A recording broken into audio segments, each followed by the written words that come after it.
एक चरवाहे को मात्र गुरु आज्ञा पालन से हुए भगवान के दर्शन।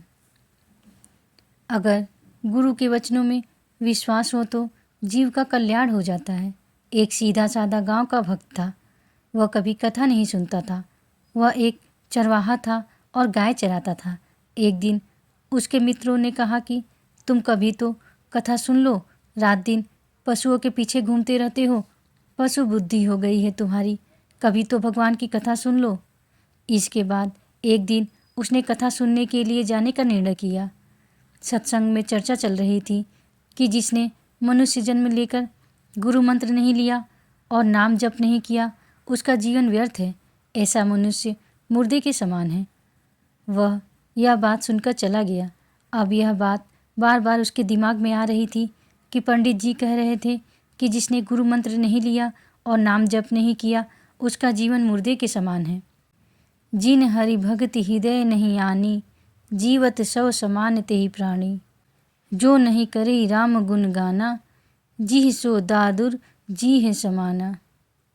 जिन्होंने भगवान की भक्ति को अपने हृदय में स्थान नहीं दिया वे प्राणी जीते हुए ही मुर्दे के समान है। जो जीव राम के गुणों का गान नहीं करती वह मेढक की जीभ के समान है।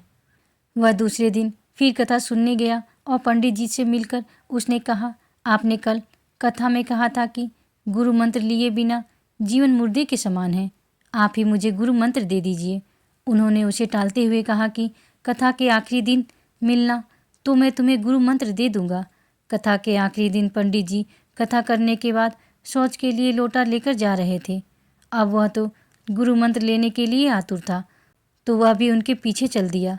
उसने कहा, पंडित जी इतने दिन से घुमा रहे हो, अब तो गुरु मंत्र दे दो। पंडित जी को तो शौच के लिए जाना था, तो उन्होंने उसे फटकारते हुए कहा, धत घपोचन। उसे लगा वही मंत्र है। उसने कहा, जय गुरुदेव, और पंडित जी को प्रणाम करके वो अपने घर चला गया। घर आकर उसने अपने परिवार वालों से कहा, आज से गाय चराना बंद, अब मुझे गुरु मंत्र मिल गया है, अब मैं भजन करूँगा, अब मेरा जीवन मुर्दे के समान नहीं रहेगा। वो बैठ गया और धदगपोचन जपने लगा।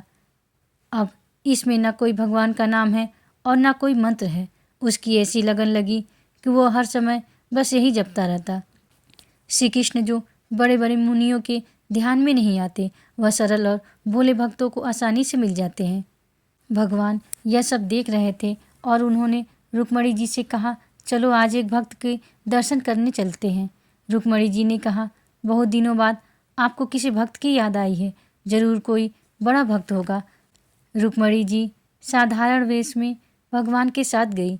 जब वे दोनों गांव में गए तो भगवान ने रुक्मणी जी से कहा कि पहले आप जाकर उनसे मिले। वो भक्त तो बैठकर धत गपोचन जप रहा था। रुक्मणी जी सोचने लगी कि ये भगवान का कौन सा नाम है जो ना तो विष्णु सहस्त्र नाम में है ना गोपाल सहस्त्र नाम में। उन्होंने आवाज़ लगाकर पूछा, ये कौन सा भजन कर रहे हो और किसका भजन कर रहे हो? वो तो अपना जप करता रहा और चुप रहा। उन्होंने फिर पूछा, किसका भजन कर रहे हो?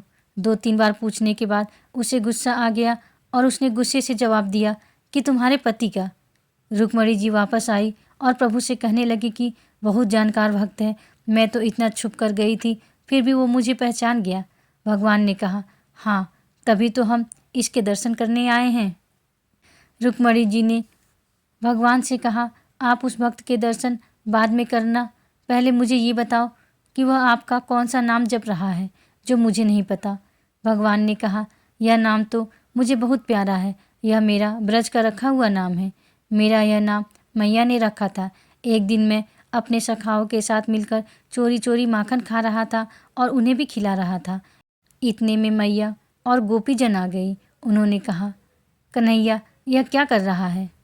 अब मैंने देखा कि हम तो फंस गए। मैंने कहा, मैया, मैंने देखा कि माखन में चींटियाँ चढ़ी हुई हैं, तो मैं चींटी निकाल रहा था। मैया ने पूछा, तुम्हारा पूरा हाथ माखन से क्यों सना हुआ है? इस पर मैंने कहा, चींटी अंदर चली गई तो मुझे भी मटकी में हाथ डालना पड़ा। फिर मैया ने पूछा कि तुम्हारे मुंह पर माखन कैसे लगा? मैंने कहा, एक मक्खी बार बार उड़कर मुझे परेशान कर रही थी, तो मैंने अपने हाथ से उसे मारने की कोशिश की, तो मक्खन वाला हाथ मेरे मुंह पर लग गया। मैया समझ गई कि मैं अपनी चोरी छुपा रहा हूँ। और उन्होंने कहा, धत गपोचन। प्रभु ने रुक्मणी जी से कहा, यह मेरा उस समय का रखा हुआ नाम है। एक अनपढ़ आदमी ने गुरु वचनों पर विश्वास रखकर जब एक साधारण शब्द बोला तो उसे भगवान का साक्षात्कार हो गया।